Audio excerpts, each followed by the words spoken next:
You're listening to the weekly Parsha Podcast with Ari Goldwag, recorded with Hashem's never-ending assistance in Ramah B'Shemesh Israel, 5778, 2018. This week's Parsha is Parshas Pinchas, and I would like to share with you a beautiful piece from Reb Chaim Friedlander in Sif Sechaim, and he talks about Yehoshua in our Parsha. So Moshe Rabbeinu requests of God that God appoint for the Jewish people, on behalf of the Jewish people, a new leader who's going to ascend to leadership, to be the next leader after Moshe Rabbeinu is to pass on from the world. Hashem responds and says that Yehoshua is going to be the next leader. He's going to be the one who will take over for you. Now, what's interesting, as we'll soon see, is that Moshe Rabbeinu had in mind that perhaps somebody else should be the leader. Let's see the Medrash, and let's see Rav Chaim Friedlander. Yehoshua Oyev Torah. The topic here is that Yehoshua, why was he appointed to be the next leader of the Jewish people? Because of his love for Torah. It says in our Parsha, God, who is the God of the spirits of all flesh, so he should appoint a person upon the congregation, someone who will go in front of them and who will bring them out, and bring them out, bring them in.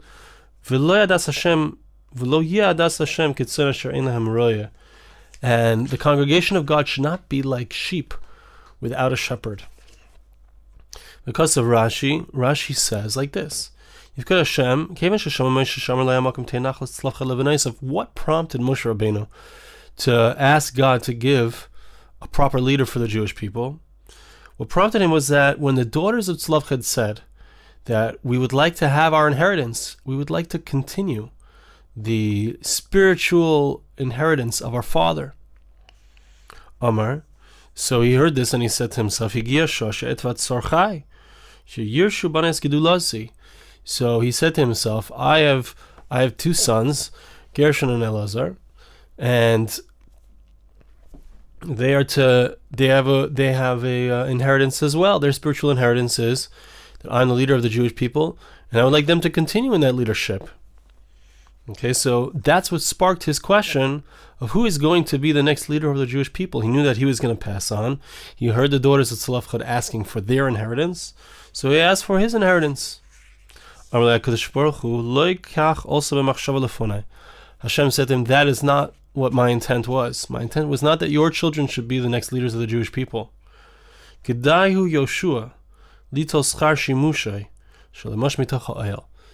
Joshua is the one who will be the next leader of the Jewish people. Why? He's going to receive his reward. What was the reward for? Why is Yehoshua appointed to be the next leader of the Jewish people? It's a reward for the fact that he had been Moshe Rabbeinu's shamash. He was his the one who served him. He didn't leave the tent of Torah. V'zeu shomer shloimei, and this, says the Medrash, is that which King Solomon said in Mishlei, in Proverbs chapter 27, Noitzer te'ena yochal pirya. The one who fashioned the fig will eat its fruit. Meaning the one who has toiled. So it's come time for Yehoshua, who has toiled and who has served Moshe Rabbeinu faithfully. He is now going to receive his reward, his just reward. He's going to be the next leader of the Jewish people. Now, Reb Chaim Friedlander continues. Like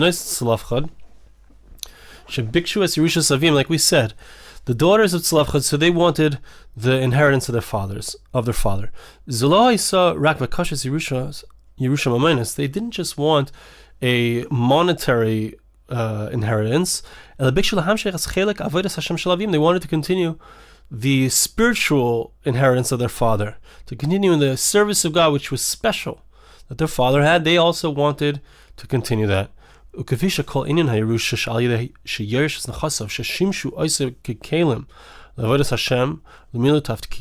idea of Yerush inheritance? Why does a child get the physical belongings of the father when he dies? The idea is because all those things that the father had while he was alive, those were things that were used in his service of God. All the things that we have are there for us to be able to serve God properly. So the child who continues in the way of the father, in the spiritual way of the father, so he needs to receive those things that the father used. so too he is able to continue the service of his father. They were also requesting something spiritual in order to continue the purpose, the special and unique tafkid, their purpose in life. The family was there for a certain reason. Hashem gave each and every family, each and every individual a purpose, a special and unique job to fulfill in the world, and they wanted to continue that. Okay. Gam Moshe Rabbeinu. So Moshe Rabbeinu heard the same thing. He understood from their desire that there was a spiritual desire there, and he also saw himself and his sons as a continuation of his own purpose. He wanted his children to continue his greatness, his leadership. It wasn't just that he wanted that his children should continue to have that leadership, to be the ones in charge. He understood.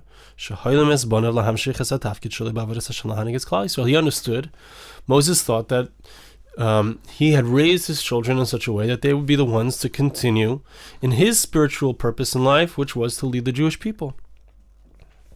But God said to him,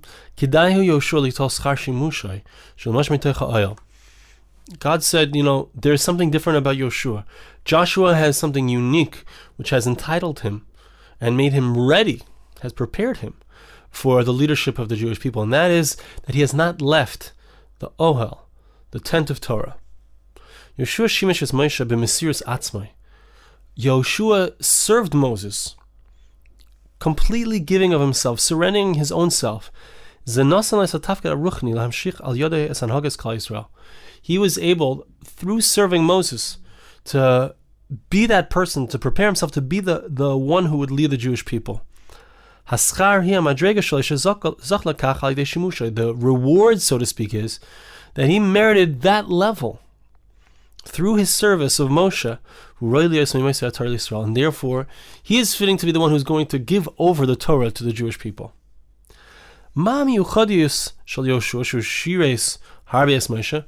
is so special about Joshua that he served Moshe very much? Is this just a simple reward, such that it was taken away from Moshe Rabbeinu's children and given to Yoshua? What's the idea here? What is the depth of it?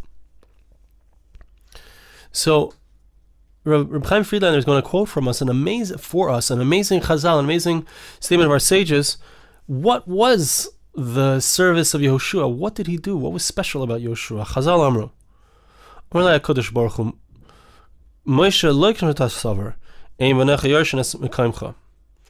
Okay, it's like we quoted before.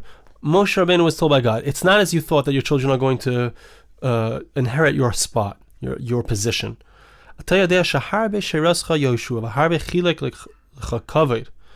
know that Joshua did a tremendous amount of service to you, and he gave you a tremendous amount of honor.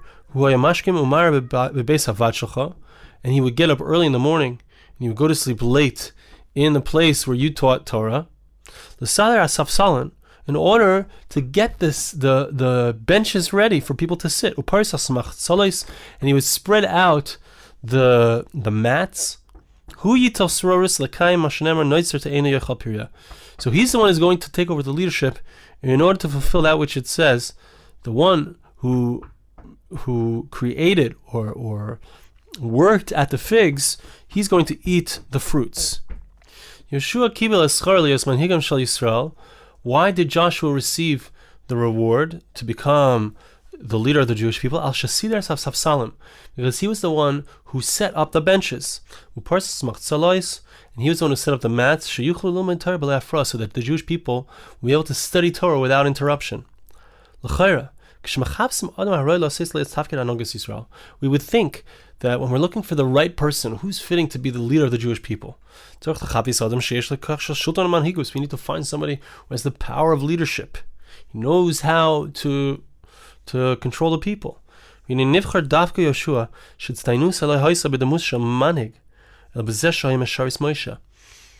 However, who was chosen? It was Joshua, who was not. It was not because he had this amazing power of leadership, but it was because of the fact that he served Moshe Rabbeinu. He served Moses. Not only that, but he was the servant of all the people who were studying from Moshe. It didn't bother him to do even a very lowly type of service. To just set up the benches and to spread out the mats. So is this the reason that he's going to be more fitting to serve the Jewish people as their leader than the sons of Moshe Rabbeinu? How are we to understand this? What we learn from here is an amazing foundational concept. What was it that caused Joshua to be fitting for his purpose, to be fitting for this job? It was because of his willingness to be dedicated to Moses and to the place of learning Torah. The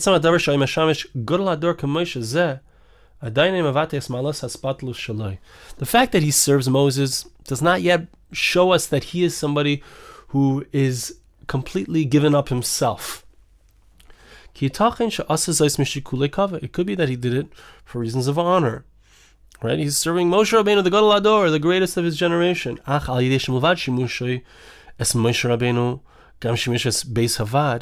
from the fact that we see that he didn't just serve Moses, but rather he also was involved in serving all the people who studied with Moses. This expressed for us, we can see that it was his. This shows us the depth of his making himself to be nothing, lowering himself in a certain sense. And the love of Torah, he had, because he subdued his own ego, and he had this great love for Torah. Therefore, he's the one who's fitting to be ruling over the Jewish people. Because for Yehoshua, so we can tell from the fact that he's involved with Moshe Rabbeinu, who's the great Moshe. But what is he doing? He's lowering himself. He's willing to do simple menial tasks. So this shows us that even if he will become a great person, it's not going to be something that's going to enlarge his ego. It's not going to be something that causes him to stick himself out more, but rather it's going to bring him to greater limitation of his ego. What does it mean to be a leader? It means to serve the public. Sura shel avdus. It's servitude. It's a leadership of servitude. To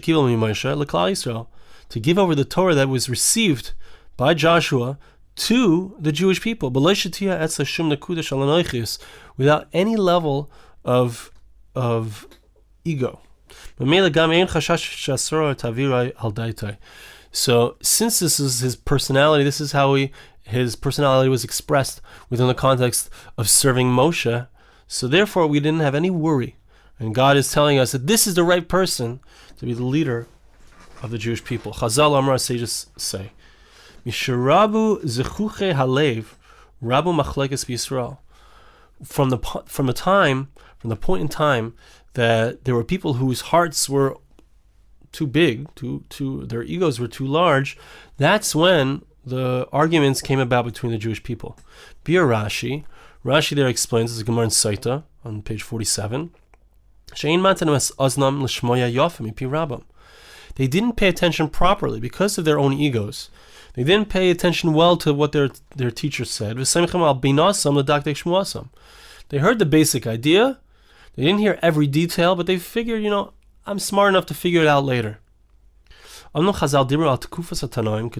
course, our sages are speaking about the time period of the Tanaim, who were extremely on a very high level. But there was they found a very fine issue when it came to what happened then. Why were there so many arguments in their time? There was a certain blemish within them of rising, of thinking that they're great. So this brought them to a point where they weren't completely subservient to the Torah, completely subservient to their teachers. They didn't hear things properly. Everyone heard it their own way. They injected a little bit of ego into that which they heard from their teacher. And so there became machleksin, arguments about what the teacher had said. Because we came into the way that they weighed what was said by their teachers was a little bit of ego, was a little bit of themselves. The Gemara says in Horius, Misaperes al Rabbi Yeshua Shamar Rabbi Gamliel. It tells a story on page 10a about Rabbi Yeshua who said to Rabbi Gamliel, Tama al Shnei Talmidim Sheish Lecha B'Yabasha. He was in wonder about two students that he had in the habitation. Rabbi Elazar Chisma Rabbi Yechim ben Gudguda. That these two students were able to tell exactly how many drops of water were in the sea. They were so brilliant, but they didn't have any bread to eat. They didn't have clothes to wear. He wanted to place them to be the leaders. When he came up, so he sent them a message that they should come. They didn't come. He sent them another message and they came. So he said to them, why didn't you come originally when I said you're going to be the next leaders? You thought that I'm giving you positions of power, of leadership, of honor. He said to them, no, don't make a mistake. When it comes to leadership of the Jewish people, it's not an amazing position of power. It's not an amazing opportunity for honor, but rather it's an opportunity to serve. It's an opportunity to serve. Why are you the appropriate people to be the ones who will serve? Yes, you're incredibly bright, but you are people who are humble. You're not using your intellect and your wisdom to get tons of money, to take care of your basic needs. Rather, you have completely been mevatel yourselves. You have subdued your egos, and therefore you are the ones who not magia lechem kavod, not that you deserve to have honor, but rather you are the ones who are appropriate to be the leaders of the Jewish people. And in a similar way, that was exactly what was going on with Yoshua. Rabbi Chaim Volozhin, Mevaris Mamaram Zal. He quotes Rabbi Chaim Friedlander here quotes Rabbi Chaim Volozhin, and Ruach HaChaim explains the statement of our sages. It's a Gemara Baba Basra, Daf Ayin Hemot Aleph, page 75a. Zekenim Sheba Isidor Hayu Amrim. The elders of that generation would say, Pnei Moshe Kachama. The face of Moses is like the sun. Pnei Yoshua Kalavona. The face of Joshua is like the moon. Oila Isa Busha, Oila Isa Klima. And they said, woe unto us for our embarrassment. Woe unto us for something that we didn't accomplish. What was missing? Pnei Moshe Haya Kachama. The face of Moses was like the sun. Ha'or shalachama hi or atzmi. The light of the sun is an intrinsic light. It's a light that it itself produces. Shechina medaberes mitach groin shel Moshe. And parallel to that, Moses was like a sun. Why? Because God's voice spoke from inside of the throat of Moses. Le'uma zois halavona ein la or atzmi. In comparison to this, the moon doesn't have any light of its own. It receives all of its light from the sun.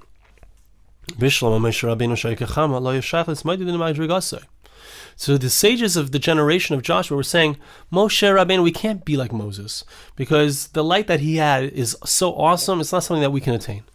But Joshua, all of his light was from Moses. How did he merit to be the vessel to be able to receive that light? It's because he had no ego, he had no self. He completely was mevatel, he nullified himself. Because of his self-nullification, so he was mevatel himself to the light of Moses. It gave them a recognition on themselves. Woe unto us for his great embarrassment. Because even though we couldn't reach the level of Moses when it came to being able to receive the light of God, that it should come out of our throats, but we could have merited the level of Joshua, just like he was mavatal himself, he nullified himself to Moses. That was the amazing level of Joshua. We could also have attained that. Moses and Joshua, so they went together to the mountain of God in order for Moshe Rabbeinu to receive the Torah. What happened there? Kasav Rashi, Lo yadati mativa shel Yoshua. Kan Rashi there says, this is a verse in Exodus chapter 24, verse 13, when it comes to the receiving of the Torah. What's Joshua doing there? Why did Joshua go with Moshe Rabbeinu? V'aimrani, Rashi says, Shahaya hatamid malav l'rav ad makom hagbolas tchumei hahar. Joshua, who was the student, accompanied his teacher until the very edges of the mountain to where he was permitted to go, where he couldn't go any further. And from there, Moses went up by himself to the mountain of God. Moshe set his tent into that location, and he stayed there for 40 days waiting for Moshe Rabbeinu to return.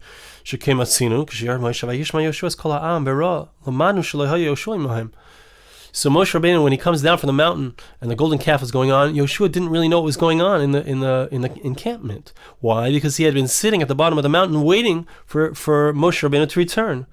So now Reb Chaim Friedlander says, we see from here that Joshua he didn't know what was going on in the encampment. He was waiting there at the bottom of the mountain for Moshe Rabbeinu. This was also included in the greatness of Joshua. He sat there alone, next to the place where Moses had gone up. Because of his willingness to do anything, his dedication and his love of Torah, which was so strong, Moshe wanted to be as close as he could to Moses. It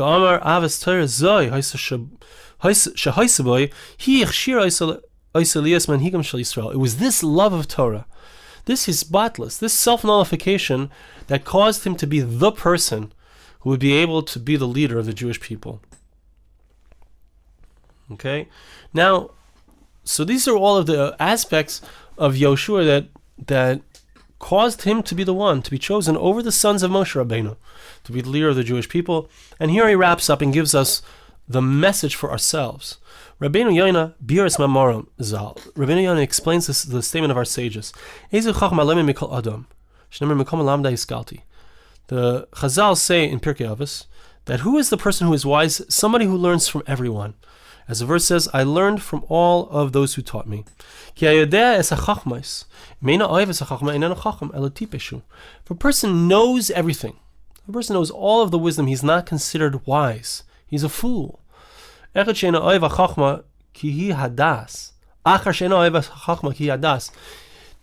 this person does not love wisdom enough to be willing to get it from wherever he can find it, he's not called wise.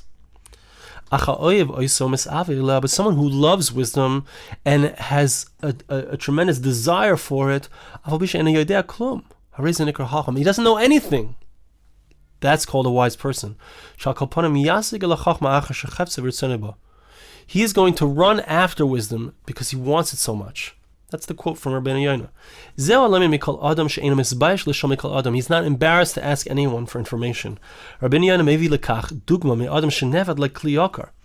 The Rabbeinu Yonah brings an example of this from somebody who lost a very precious vessel. Because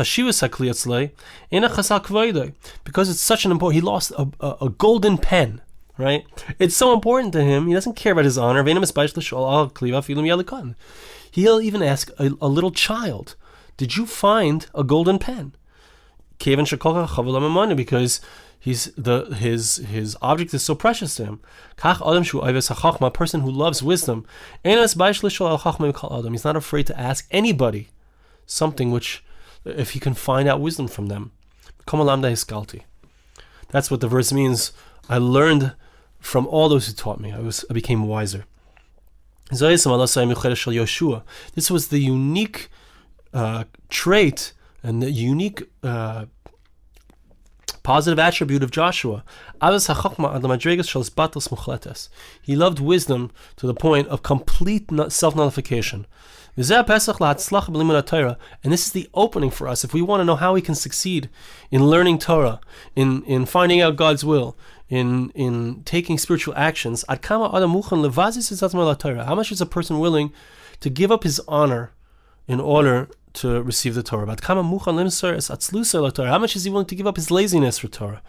Because of his love for Torah, he goes over it many times in order to protect the information that he's already received, that he's already come to. By doing so, a person attains greater wisdom, greater love of wisdom. We're going to wrap up here the final statement of Chaim Friedlander. What is the introduction or the beginning to success? By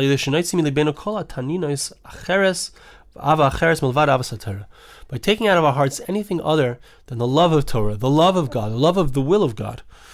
To the extent that we're willing to give ourselves up to toiling in Torah, so too it will develop within us the love of Torah more and more. To be in this aspect of somebody who's wise and learns from everyone. This is a process which takes the process of growth, which takes many years. We need to dig deeper and deeper in the direction of these levels. So I want to bless you and ask you to bless me. Hashem should help us to develop this type, to be able to learn from Yehoshua, to be able to recognize what is the true service of God, what is the true leadership of the Jewish people. It's the hisbatlus, the willingness to give ourselves up, to give up our egos, to give up what we want in order to do what Hashem wants, in order to do the will of God. Thank you so much for listening. Have a wonderful Shabbos. This podcast was made possible through the gracious donations of listeners like you. For more podcasts like this, please visit www.arigoldwag.com or search on iTunes Ari Goldwag.